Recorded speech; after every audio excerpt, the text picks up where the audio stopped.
6টা নবজাতক মারা গিয়েছে। হ্যাঁ, এটা অমার্জনীয় অপরাধ, এটা একটা ম্যানস্লটার। হ্যাঁ, আমাদের এই জন্য তদন্ত টিম তৈরি হয়েছে। সে তদন্ত টিম রিপোর্ট দিয়েছিল, কিন্তু তারা এখন আরেকটু ফাইনাল রিপোর্ট জমা দিতে আরেকটু সময় তাদেরকে বাড়িয়ে দেওয়া হয়েছে, যাতে তারা আরও ভালোভাবে এগুলো সব কিছু পরীক্ষা নিরীক্ষা। না, তাদেরকে আরেকটু সময় দেওয়া হয়েছে। হ্যাঁ, সেই সময় শেষ হয়ে গেছে। হ্যাঁ, তো এই এই রিপোর্টের যে রিপোর্ট যে যাই আসুক না কেন, তার ভিত্তিতে মন্ত্রণালয় এগুলোকে দেখবে, দেখে যে ব্যবস্থা নেওয়া উচিত সেই ব্যবস্থাই নেবে।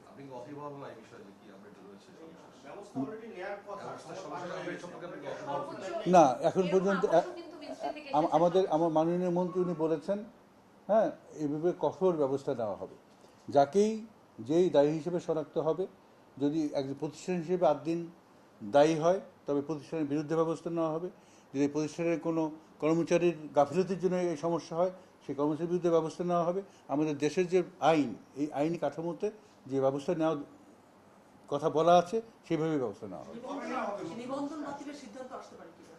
আসতে পারে, যদি এটা প্রাতিষ্ঠানিক, যদি ওরকম কোনো আপনার দুর্বলতা পাওয়া যায়, গাফিলতি পাওয়া যায়, অবশ্যই নিবন্ধন বাতিলের মতো সিদ্ধান্ত আসতে পারে।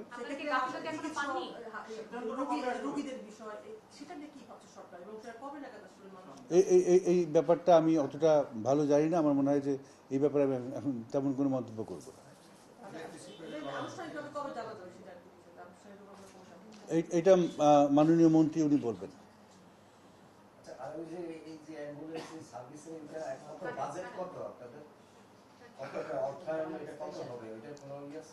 আমাদের ওইটার জন্য আলাদাভাবে বাজেট এখনো করা হয়নি, কিন্তু আমরা প্রাইমারি হেলথ কেয়ারের এই পুরো নেটওয়ার্ক যদি আমাদের দেশে তৈরি করতে চাই, আমরা একটা রাফ এস্টিমেট করেছিলাম প্রায় 21 থেকে 22 হাজার কোটি টাকা লাগবে আপনার এইটাকে বাস্তবায়ন করার জন্য। এটা অনেক আপনার, এবং এটা একদিনে সম্ভব না, এটা পর্যায়ক্রমে আমরা বাস্তবায়ন করব।